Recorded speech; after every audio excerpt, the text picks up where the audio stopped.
Good evening and welcome to the Week in Review. I'm Eddie Aruza. Just 2.5 weeks until Chicago's runoff election, and the candidates for mayor are racking up endorsements. Lori Lightfoot hits the trifecta, winning endorsements from 3 of her former rivals, Paul Vallis, Willie Wilson, and Gary Chico. Meanwhile, Toni Preckwinkle gets the backing of 2 big unions, painters and ironworkers. The two squared off again at the Chicago Tribune. Among the issues, aldermanic privilege. People feel like the only way that they can get basic city services is to kiss the ring of the alderman. It's a derogatory characterization of aldermen and the work that they do. Amid raucous protests, Mayor Rahm Emanuel scores 2 high-profile victories at his second-to-last city council meeting: zoning approval for the controversial Lincoln Yards and funding for the even more contentious $95 million police and fire training facility on the west side. Empire actor Jussie Smollett returns to court in Chicago, pleading not guilty to 16 felony counts of allegedly staging a racist and homophobic attack on himself. Chicago Symphony Orchestra musicians play on the picket line as they strike for higher wages and pension benefits. Joining them in solidarity, superstar conductor Riccardo Muti. I am here with my musicians,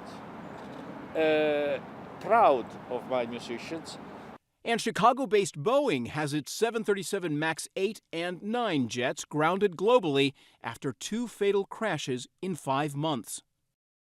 Joining us tonight are Derek Blakely of CBS 2 News, A.D. Quigg of The Daily Line, Kimberly Agowan of WVON, and Danny Ecker of Crain's Chicago Business. Thank you all for being here tonight. So here we are 2.5 weeks out from Election Day, but early voting begins today at the downtown location and in all 50 wards on Monday. Derek Blakely, do you think the mayoral candidates at this point have distinguished themselves enough? Are there distinct differences between the two of them that voters have a clear choice? Well, I don't think there are really distinct differences between the two in terms of policy matters. That's one of the things that makes the race so fascinating. I mean, you're going to make history here no matter which one is elected, because they will be the first African-American woman to occupy this office. And yet, the problem Toni Preckwinkle is having is that she has been framed as the establishment candidate, the status quo candidate, because of her connections with the Democratic Party, her long legacy as an alderman and a committee woman, and of course now the president of the Cook County Board, while Lori Lightfoot has been framed as the interloper, the change agent, the disruptor. And this seems to be a change election, perhaps because of the federal investigations which have come down against Alderman Burke and Alderman Solis. It has really whetted the appetite, even in more conservative areas of the city, for substantial change. Lori Lightfoot has kind of caught that lightning in a bottle. She's running with it, and it seems at this point she has substantial momentum. Well, what about that, AD? Because Toni keeps bringing up the fact that she knows how to do budgets. She knows how to bring costs under control at the county level. She's been in City Hall. She knows how it works. When it comes down to people entering that voting booth and saying, do I want somebody who knows about the finances, the desperate finances of this city, or somebody that's going to be new to this, even if she is a change agent? It's been really interesting to see how much corruption has played into this race. I don't think there's a good chance that we wouldn't see Lori Lightfoot in the top 2 without corruption. I think it's first on people's minds. They're thinking, what's the connection to Burke? What's the connection to Danny Solis? What can we do to change the way City Council operates? And Preckwinkle, of course, has very strong connections to those individuals. And just being in politics for a very long time. There are a lot of people who are just sick of status quo, which is something Lori Lightfoot's been talking up a lot. I talked to her pollster, and he said the biggest thing people are responding to is change, change, change. And no matter how much Toni Preckwinkle says about her experience, voters this cycle want change. Kimberly, at the 2 forums that have been held so far, the Tribune this week and Channel 5 earlier, from which I believe Carol is still recovering, what did you hear of these 2 candidates in terms of their approach to City Hall, if they make it to the 5th floor, and the future of Chicago? Well, right now, when I'm thinking about those 2 forums, there is a lot of broad strokes. They're going to make sure everything is better, everything's going to be great. The difference between the 2 forums is that in the first, they were very attacking against each other. I think that the editorial board did kind of a better job getting from the very beginning, we're not going to talk about attacks on each other and talk about past. We're going to talk about what you're going to do from here. But we're still not getting a very good detailed plan for how they are going to make change in all of the areas that they say they're going to make so much better for the city. And I think that that's what residents really want to hear, even more so than I'm the change person or I'm the establishment person. What are the plans for the city? Hopefully we'll get details with the forums next week, of which I think there are 4. And I'll just go ahead and promote that we're having one right here next Thursday, so tune into that. Danny, your publication endorsed Bill Daley for the first go-round of this election because of his business ties and his business acumen. This time around, is Cranes going to be endorsing someone? Do you know when that's going to be? Do you know who it is? And what will be the qualifications that you're looking at? I don't know. I don't know whether we are, whether when that will happen. I would guess that we would, but it's been really tough to figure out a little bit who business is backing, the business community. We've seen unions come in favor of one candidate or another recently, but John Canning, a big private equity guy who in town, he backs Lightfoot. So it was maybe a little bit of a hint there, but I think, to the points that have been made here, it's not really clear in terms of the details and the policy which one of these candidates will end up being more pro-business, kind of continue this business climate that a lot of companies have enjoyed under Mayor Emanuel. So, it's going to be interesting to see whether, I don't know what our editorial board will say on this, but it's going to, I do think that some of these details that people may be craving, it's not always necessarily in their interest when they're in an election that's only a short period of time here to start throwing out a lot of details, maybe confusing people and saying, well, that makes me nervous. So this is why candidates, unfortunately, are short on details a lot of time and long on vision and attacks. And I'm not part of this establishment. So, I don't think we're going to hear a lot of details anytime in the next couple weeks. Of course, what they face, whoever gets elected, is some serious financial problems in the coming years. At this point, do you think one or the other is more qualified? And of course, I'm not asking for an endorsement here, but have they at least articulated the fact that they know how to approach these serious pension and budget issues? Well, Preckwinkle obviously has a track record of being involved in government. The funny thing is that you can look at that as an advantage for her or a huge disadvantage for her. And that's what makes this election so interesting. Is I think this one is as unclear to me about the outcome here as it was the first round of the election, which we had so many different candidates, because you could see as someone knowing how to run a government as a positive or a negative equally. In terms of this go-round, we of course have 2 candidates that only got about 30% of the vote in that first go-round because there were 14 candidates. So the remaining 70% of the voters, if they come out to vote, and of course turnout was pretty low, so maybe it'll increase for this time around. To whom do you believe that they were aligned the first time they might turn to this time around, Derek? Well, to your point about turnout, I think most professionals believe that turnout in a second round is usually lower than turnout in the first round, which makes Even it though more. they have a clearer choice this time around. And it was higher in 15 during the runoff because there was a bunch of excitement around Julie and Rahm. Yeah. So I'll be interested to see where that goes. But Are people turnout- excited for this one? But it's the idea that you had 14 people to vote for. If your person didn't make it, you obviously didn't vote for these 2 for a reason. So that might be why turnout may be low. Well, what about these endorsements that we were talking about with Willie Wilson and Paul Vallis and Gary Chico and all of these other unions and organizations Right. that are endorsing? Is that going to make a difference? Is that going to bring the voters that voted for the other 12 candidates into the fold? I don't know if it makes a difference for one particular endorsement. I do think it makes a difference in terms of gaining steam or being able to project momentum.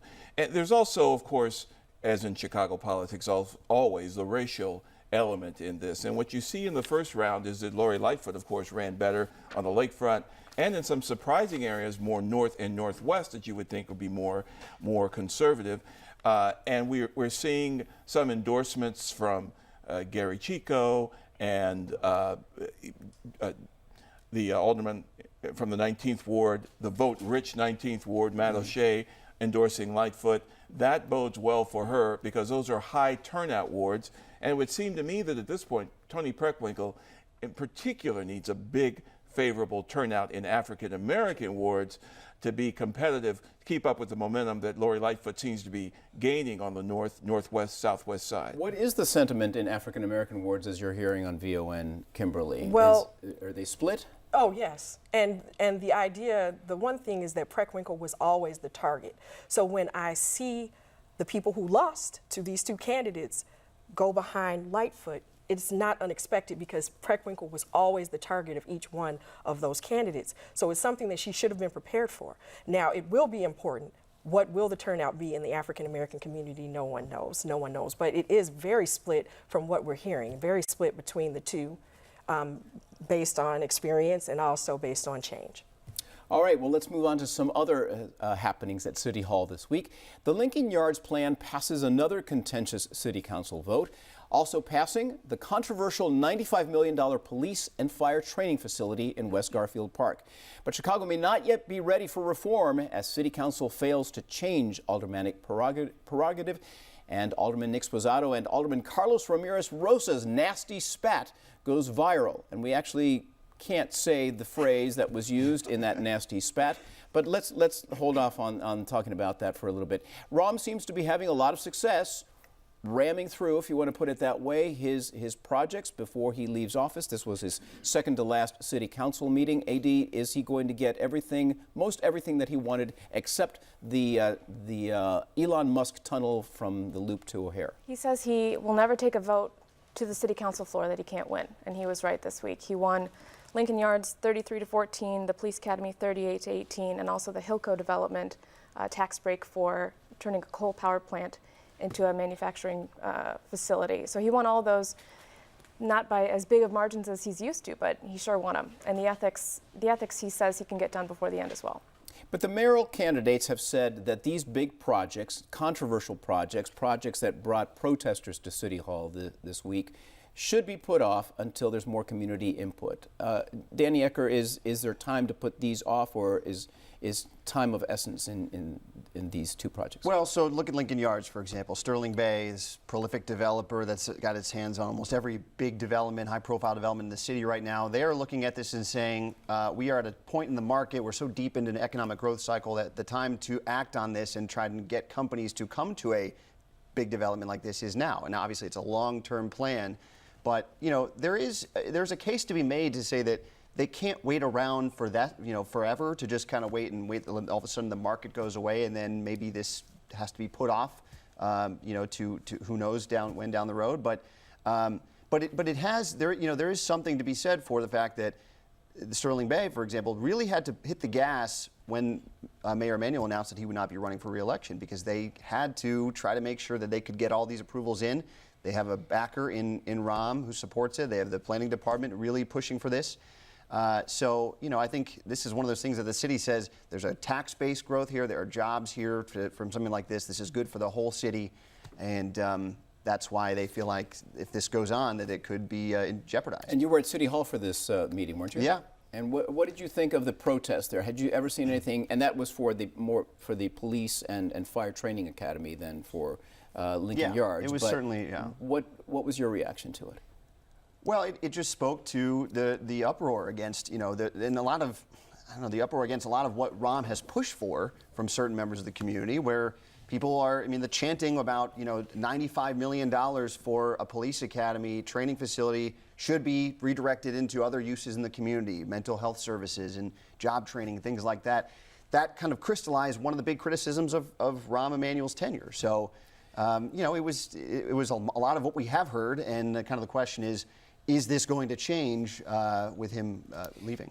That Cop and Fire Academy is going to be built in an African American community in the Garfield Park area. So there is development coming to there. But do residents have a legitimate beef that this money should be going to other uses in the community? Well, first of all, it wasn't clear that the protests were coming from residents. I mean, if you look at the people who were protesting, they were from all over the city. I think they were from a younger age cohort, more progressive, certainly politically, than Rahm Emanuel and his allies who put this through. So, you know, I'm not sure it's a community-based argument. However, the argument about priorities is legitimate. Although the same people who are protesting against the academy want better outcomes when it comes to police misconduct, and that seems to dovetail with more training. $95 million seems like a lot of money, but New York spent 10 times that much on a police training facility. So I'm not sure that the money is really inordinate. I think it's a matter of priorities. It was interesting to see aldermen kind of team up on the west side to defend Emma Mitz and say, hey, if people in the community did not want this facility, they could have voted her out in February, and they didn't. She won, no problem. Yeah, but it's almost an impossible feat to vote an alderman out. It's about priorities. It's about the way that the training academy was sold to these people. This is a neighborhood that has no investment. They have very few stores that are of, real significance to the residents. Very few jobs that are of well-paying of that type. And we're talking about an academy that's being sold like this, an investment into the community, and that is not an investment. Could it bring more investment into the community? How? It's in terms of elevating its status there, of bringing those stores, of bringing some small businesses in. So I don't know how a police academy translates into bringing more stores into a community. You are talking about a neighborhood that has nothing, and then they have to be at a meeting at the same time with a community that has everything and is getting a $6 billion Lincoln Yards project. And that's a little bit much to bear for a community that is so depressed. AD, let's get back to the one issue that has not yet passed, and that is ethics reform. And it really is because aldermen are so entrenched in the way things have always been done, but by and large, isn't it? Well, there was a lot of support for most of what was in this ethics reform. It was about recusals for chairmen. It was about what things people should disclose during votes. What they got hung up on was zoning. One provision said that there needs to be a hearing on a zoning matter within 6 months.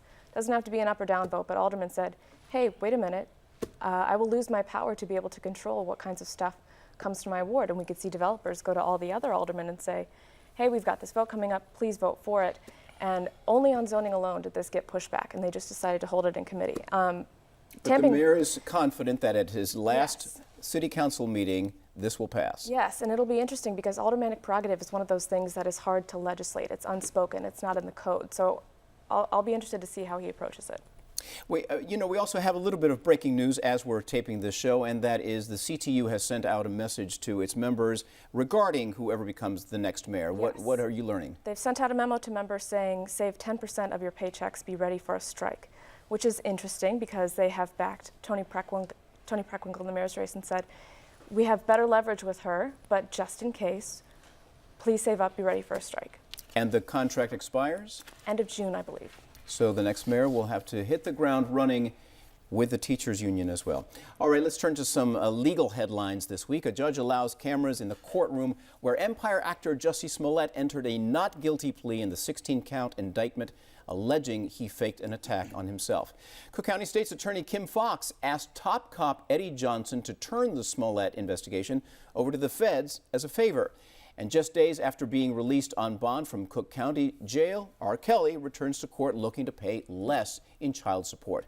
Meanwhile, Alderman Danny Solis, who's not been seen for months, asks for privacy as more details of the federal investigation involving him are released. So there's a lot of intrigue and even more salacious information, I guess, coming out in a lot of these court cases that we're seeing between Jussie Smollett and R. Kelly.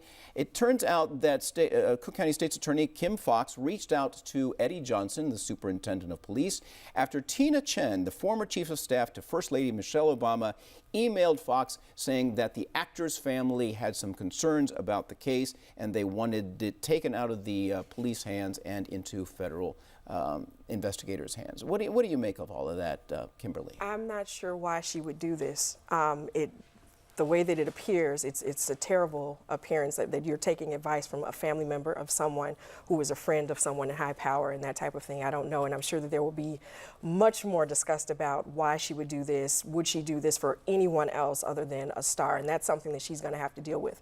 The appearance of that is terrible. But now we also have to deal with the idea that this Smollett case, we've already become a spectacle to the world in this issue, and now we're going to have cameras. It'll be televised. It will be televised. And do we really need this. Honestly, in the city of Chicago right now, there's a young woman named Kiara Coles, who was a United States postal worker who has been missing since October, who was 3 months pregnant, and we haven't found her. We haven't found out who did this to her. We hear nothing from the police department. We hear nothing from her alderman. These are the types of things that regular, everyday citizens in Chicago are very upset that we keep talking about Jussie Smollett. I know it's important for the purposes of this show, but to compare the two, we have real issues in Chicago, and to become a spectacle for Jussie Smollett to prove his innocence, that is going to be an issue. That there's high-profile cases taking precedence over a lot of other cases. But they're high-profile because of the celebrity of it. In terms of R. Kelly, he seems to keep getting out of jail because others are funding his release from jail. They've paid for his back pay on child support. They paid for his bail the first time around. Is the community there's still a lot of support for R. Kelly in the community despite these allegations, isn't there, Derek? I think there is some, but I think it has been greatly diminished, frankly. I think that the weight of the evidence that has been come to light, from the documentary and the subsequent testimony of many other women who were once young girls, now older women, talking about the treatment at his hands, I think it has really greatly eroded. It's been kind of surprising, especially many black women have kind of come together and said enough is enough. And, we should have done more. We should have done more, meaning people in the black community should have done more at the time, as well as police and prosecutors. So I don't think he has that kind of ironclad defense, especially in the African-American community, that he enjoyed for a very long time. But also there's a lot less sympathy for the child support case, because think about this. He was in arrears $162,000. And someone was able to come and give the money right away. And then he went in after the fact to ask for it to be reduced, a reduction. And the judge is probably like, you were able to come up with $162,000. I'm not reducing anything. There are people out here who really cannot pay child support. I don't think that there's any sympathy on this matter. Where did his money go anyway? Is it in offshore accounts? Are we sure that it's gone anywhere? So that's the question. And if he's broke, how's he still living in Trump Tower? I just wish I had friends like him, where every time I go to jail, someone's there with $100,000, $162,000. But let's be clear, you have not gone to jail. No. Okay, good to hear. This is one of those cases where I'm hoping that the celebrity aspect of it, people watching, does bring justice to these women. Okay. AD, let me ask you quickly about Danny Solis, who now wants privacy after not showing up for work, after he's found to be this FBI mole, and he's not going to be replaced, so he's still really on the job, allegedly, or getting paid through the end of May. Should he be given privacy? Should he be called to work? He's in a tough spot, I'll give you that. He has said, because I'm cooperating with the feds on this investigation, there's not much I can say at this point. What's interesting is, number one, he was chair of the zoning committee, but also he oversees a ward that has a lot of pending development that might not get done before the end of Rahm's term, and will get turned over to a much more progressive alderman after this election. All right, let's move on to some business headlines. Chicago-based Boeing's new plane is globally grounded after 2 similar crashes. The Chicago Symphony Orchestra's musicians go on strike as concerts are canceled through this weekend, and a $50 million lift to the city's Divvy bike program. Danny Ecker, how much trouble is Boeing in? This is a really, really precarious situation for Boeing. I mean, the company has come out after each of these recent plane crashes and said this airline that we've manufactured is safe, and they stand by that. And in this case, they better be right, because there's an investigation going on now that if it finds that there are some safety issues that have caused, that were similar, that had caused this issue, obviously they have to spend a lot of money to fix these software issues or whatever they discover. But the damage to Boeing's reputation and the confidence that people have in airlines and flying, I mean, that can go pretty far unless they are able to find and kind of address this and figure out what the problem was and maybe, make people feel better about it. Well, there are reports already that pilots were complaining that they notified the company after the plane was put out there. Are heads going to roll at Boeing? Is that what we're going to see, or is there going to be a shakeup of any kind? Well, their CEO is on the spot here. I mean, this is something that if you want to actually kind of continue to, I guess, find support from the investor community, you have to have confidence that the people who are running the operation are doing a good job. And so, if someone loses confidence that this that the CEO and people can kind of convey that, then yeah, you're going to see people gone because they have to be. Let's turn to the Chicago Symphony really fast, because it's one of the major cultural institutions here.